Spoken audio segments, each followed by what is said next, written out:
Hi, I'm Graham, Chief Exec of SCMA. We know how much you and the families that you support really need to know when the current restrictions on blended care are going to be lifted. So that is why we have taken decisive action to try to get clarity for you. But we also need your help. Last week we conducted a survey to which 1,300 members responded. This survey provided evidence that over 1,190 families have already been lost from your settings as a result of current restrictions on blended care. But also that if these restrictions were to continue after the schools go back, only 19% of childminders in Scotland believe that their businesses will still be viable in 12 months' time. Now, if this was to happen, this could have a devastating effect on childminding in Scotland and also on parental choice in terms of the types of childcare available. But what it could also mean in real terms would be the loss of over 3,500 childminding businesses and the loss of over 22,000 childcare places. Now, this could also affect much of the wider out-of-school care sector. Within SCMA, we care too much about childminding and the families that you support to let this happen. That is why we have published today the results of our survey. We've sent the results to all 129 MSPs in Scotland.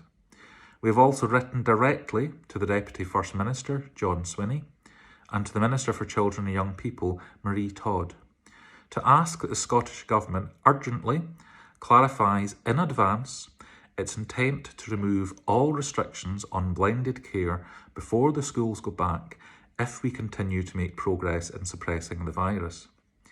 Now, to be clear, similar clarity of intent has already been provided for education, where a couple of weeks ago it was announced that all schools will be able to return full-time from August. So that gave parents and schools over 6 weeks to plan for this. What we're asking for is similar clarity of intent for childcare and on blended care. This is desperately needed to restore confidence and to enable childminders and parents to plan ahead.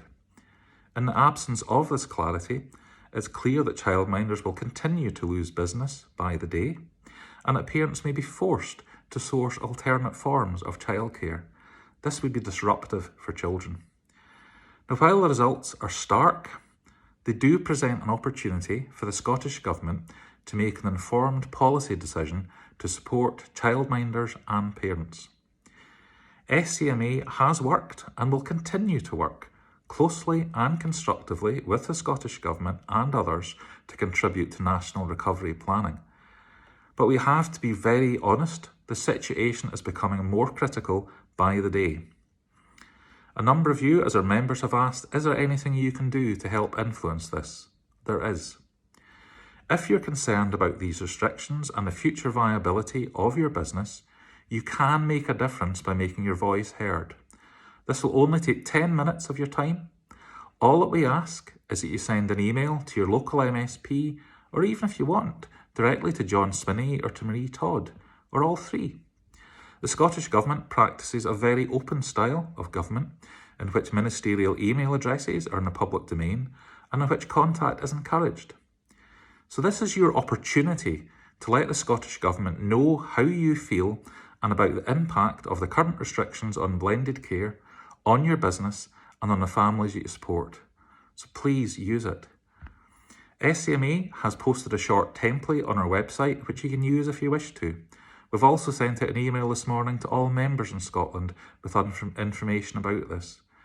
So please, if you feel strongly about this issue as we do, add your voice, encourage the families that you support to do the same, and send an email today. Stay well.